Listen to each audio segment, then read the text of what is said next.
Hey guys, what's up? Welcome back to the Gaming Stealth. Here are the Dungeons & Dragons classes of Grand Theft Auto 5 characters. Number 10, Wade Hebert, Thief. Wade is a hard character to assign a D&D class to. This is due more to him not being a prominent character in GTA 5 than anything else. What do we know about Wade? He's not a fighter, as evidenced by his cowering when Trevor's angry. He's somewhat clever, but not nearly intelligent or wise enough to be a wizard or cleric. Lastly, Wade may seem simple and innocent, but remember that he suggested eliminating Ashley Butler after Trevor killed Johnny Klabitz. Number 9, Ronald Jakowski, Wizard. Ron Jakowski is similar to Wade Hebert in that it is somewhat difficult to assign him to a class due to him not being in the game much. Like Wade, Ron is that good in a fight. But Ron will also not hesitate to kill if he needs to. Ron is an intelligent man, however. He worked as an accountant before Trevor ruined his life. He's also been shown hacking into the computer systems of Meriwether Security.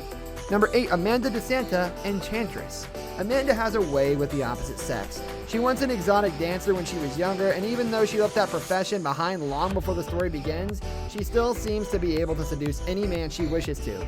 Even with her constant cheating on Michael, he can't seem to bring himself to leave her. It's as if she has power over men that they are unable to resist.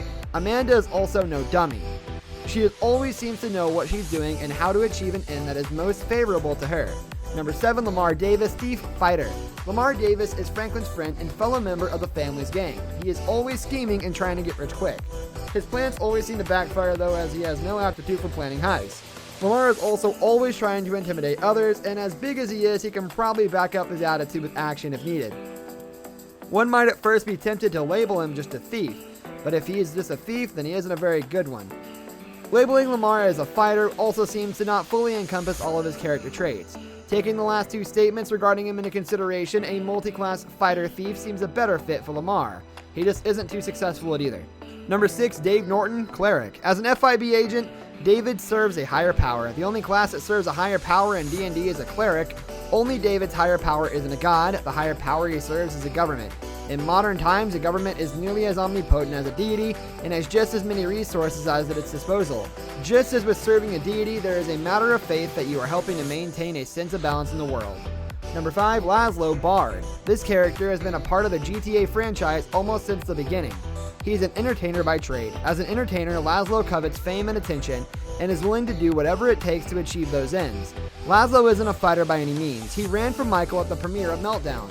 He isn't crafty enough to be a thief, he also isn't smart enough to be a spellcaster, and he only serves himself, not some higher power or ideal. Number 4, Steve Haynes, Knight. Steve Haynes is the other FIB agent that the protagonist must deal with. Similar to David Norton, it's important to see that his image is never one of impropriety.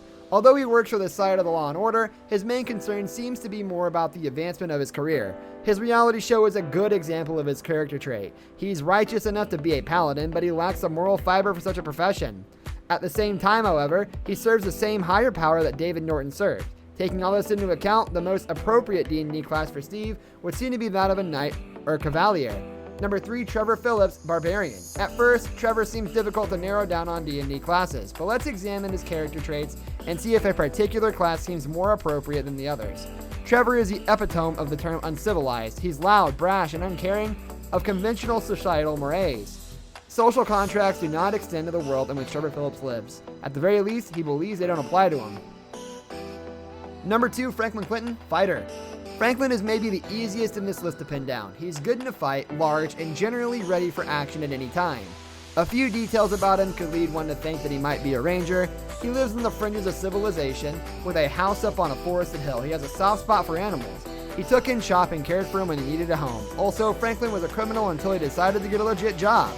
Number 1, Michael DeSanta, Assassin. Michael is another complicated character to assign to a D&D class. At first, it would be logical to make him a fighter or a thief. How much does he really like fighting though? Sure, Michael will stand and fight when he needs to, but that doesn't make one a fighter. Throughout the game, Michael seems to prefer being sneaky to overtly aggressive. An example of this is breaking into the Life Invader headquarters to plant a bomb in a prototype to kill the company's CEO rather than just attacking him directly. This brings us to the end of our video. I hope you enjoyed it. Hit like if you did, and don't forget to subscribe to our channel so you don't miss out on any of our videos in the future. Also watch the 2 videos that are on your screen because I'm sure you'll love them. With that, I'll see you in the next video.